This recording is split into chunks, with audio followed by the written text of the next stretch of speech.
সম্মানিত উপস্থিতি, এখান থেকে আমরা আরেকটা শিক্ষা পাই যে নিয়মিত দৈনন্দিন সালাত আদায় করা।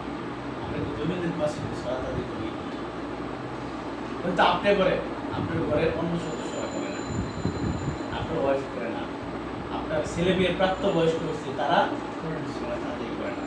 কেন?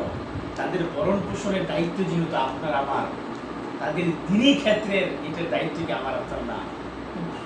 আপনি তাদেরকে দুনিয়াবি সকল সফলতা অর্জন করার জন্য আপনি রাস্তা সহজ করে দিচ্ছেন, এটা পরবর্তীতে তাদের কষ্ট না হয়। কিন্তু দিনের জন্য আপনি কি করছেন?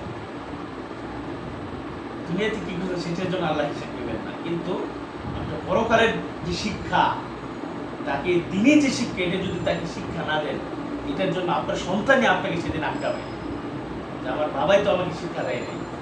এটার জন্য এই জন্য আপনি নিজে যেমন সালাত আদায় করবেন, দিনের প্রতি থাকবেন, আপনার যারা পরিবার আছে তাদেরকেও সালাত আদায়ের প্রতি উৎসাহিত করা, এটা তো ফরজ। এটা কি ফরজ? এই ফরজটা তো সকলের উপরেই ফরজ, তাই না?